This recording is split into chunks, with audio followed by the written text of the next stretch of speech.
Hello दोस्तों, मनमोहक कहानियाँ चैनल में आप सभी का स्वागत है। तो शुरू करते हैं आज की कहानी। आज की हमारी कहानी का शीर्षक है मातृ और पितृभक्त श्रवण कुमार। श्रवण कुमार का नाम इतिहास में मातृभक्ति और पितृभक्ति के लिए अमर रहेगा। ये कहानी उस समय की है जब महाराज दशरथ अयोध्या पर राज किया करते थे। बहुत समय पहले त्रेता युग में श्रवण कुमार नाम का एक बालक था। श्रवण के माता पिता अंधे थे। श्रवण अपने माता पिता को बहुत प्यार करता था। उसकी माँ ने बहुत कष्ट उठाकर श्रवण को पाला था। जैसे जैसे श्रवण बड़ा होता गया, अपने माता पिता के कामों में अधिक से अधिक मदद करता था। सुबह उठकर श्रवण माता पिता के लिए नदी से पानी भरकर लाता, जंगल से लकड़ियां लाता, चूल्हा जलाकर खाना बनाता। माँ उसे मना करती, बेटा श्रवण, तू हमारे लिए इतनी मेहनत क्यों करता है? भोजन तो मैं बना सकती हूँ, इतना काम करके तू थक जाएगा। नहीं माँ, तुम्हारे और पिताजी का काम करने में मुझे जरा भी थकान नहीं होती। मुझे आनंद मिलता है, तुम देख नहीं सकती। रोटी बनाते हुए तुम्हारे हाथ जल जाएंगे। हे भगवान, हमारी श्रवण जैसा बेटा हर माँ बाप को मिले, उसे हमारा कितना ख्याल है। ऐसा कहकर माता पिता श्रवण को आशीर्वाद देते ना थकते। श्रवण के माता पिता रोज भगवान की पूजा करते थे। श्रवण उनकी पूजा के लिए फूल लाता, बैठने के लिए आसन बिछाता। माता पिता के साथ श्रवण भी पूजा करता था। माता पिता की सेवा करता श्रवण बड़ा होता गया। घर के काम पूरे कर श्रवण बाहर काम करने जाता। अब उसके माता पिता को काम नहीं करना होता था। एक दिन श्रवण के माता पिता ने कहा, बेटा, तुमने हमारी सारी इच्छाएं पूरी की हैं, अब बस एक इच्छा बाकी रह गई है। कौन सी इच्छा माँ? क्या चाहते हैं पिताजी? आप आज्ञा दीजिए, प्राण रहते आपकी इच्छा पूरी करूंगा। श्रवण बोला, हमारी उम्र हो गई, अब हमें भगवान के भजन के लिए तीर्थ यात्रा पर जाना है बेटा। शायद भगवान के चरणों में हमें शांति मिले। श्रवण सोच में पड़ गया। उन दिनों आज की तरह बस या रेलगाड़ियां नहीं थीं। वे लोग ज्यादा चल भी नहीं सकते थे। माता पिता की इच्छा कैसे पूरी करूं? यह बात सोचते सोचते श्रवण को एक उपाय सूझ गया। श्रवण ने दो बड़ी बड़ी टोकरियां ली, उन्हें एक मजबूत लाठी के दोनों सिरों पर रस्सी से बांधकर लटका दिया। इस तरह एक बड़ा कांवड़ बन गया। फिर उसने माता पिता को गोद में उठाकर एक एक टोकरी में बिठा दिया। लाठी कंधे पर टांगकर श्रवण माता पिता को तीर्थ यात्रा कराने चल पड़ा। श्रवण एक एक करके उन्हें कई तीर्थ स्थानों पर ले जाता है। वे लोग गया, काशी, प्रयाग सब जगह गए। माता पिता देख नहीं सकते थे, इसलिए श्रवण उन्हें तीर्थ के बारे में सारी बातें सुनाता। माता पिता बहुत प्रसन्न थे। एक दिन माँ ने कहा, बेटा श्रवण, हम अंधों के लिए तुम आंखें बन गए हो।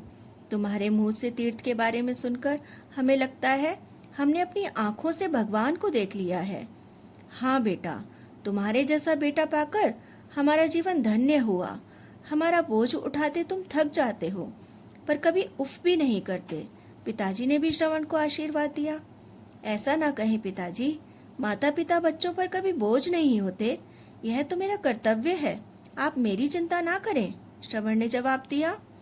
एक दोपहर श्रवण और उसके माता पिता अयोध्या के पास एक जंगल में विश्राम कर रहे थे। माँ को प्यास लगी। उन्होंने श्रवण से कहा, बेटा, क्या यहाँ आसपास पानी मिलेगा? धूप के कारण बहुत तेज प्यास लगी है। हाँ माँ, पास ही नदी बह रही है, मैं जल लेकर आता हूँ। श्रवण कमंडल लेकर पानी लाने चला गया। अयोध्या के राजा दशरथ को शिकार खेलने का शौक था। वे भी जंगल में शिकार खेलने आए हुए थे। श्रवण ने जल भरने के लिए कमंडल को पानी में डुबोया। बर्तन में पानी भरने की आवाज सुनकर राजा दशरथ को लगा कोई जानवर पानी पीने आया है। राजा दशरथ आवाज सुनकर अचूक निशाना लगा सकते थे। आवाज के आधार पर उन्होंने तीर मार दिया। तीर सीधा श्रवण के सीने में जा लगा। श्रवण के मुंह से आह निकल गई। राजा जब शिकार को लेने पहुंचे तो उन्हें अपनी भूल मालूम हुई। अनजाने में उनसे इतना बड़ा अपराध हो गया। उन्होंने श्रवण से क्षमा मांगी। मुझे क्षमा करना मेरे भाई, अनजाने में अपराध कर बैठा हूँ।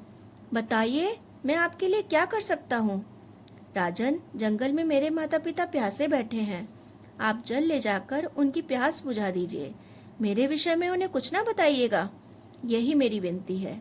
इतना कहते कहते श्रवण ने प्राण त्याग दिए।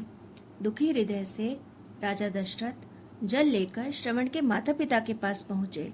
श्रवण के माता पिता अपने पुत्र के पैरों की आहट अच्छी तरह पहचानते थे। राजा के पैरों की आहट सुनकर वे चौंक गए। कौन है? हमारा बेटा श्रवण कहाँ है?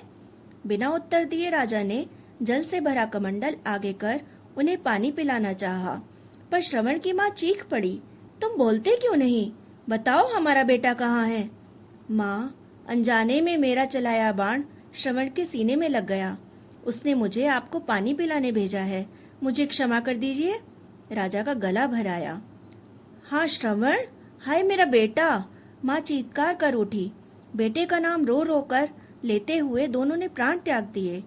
पानी को उन्होंने हाथ भी नहीं लगाया और प्यासे ही उन्होंने इस संसार से विदा ले ली। साथ ही राजा दशरथ को श्राप दिया कि जिस तरह पुत्र वियोग में हम अपने प्राण त्याग रहे हैं, ऐसे ही पुत्र वियोग का सामना तुम्हें भी एक दिन करना पड़ेगा। सचमुच श्रवण कुमार की माता पिता के प्रति भक्ति अनुपम थी। जो पुत्र माता पिता की सच्चे मन से सेवा करते हैं, उन्हें श्रवण कुमार कहकर पुकारा जाता है। सच है, माता पिता की सेवा ही सबसे बड़ा धर्म है।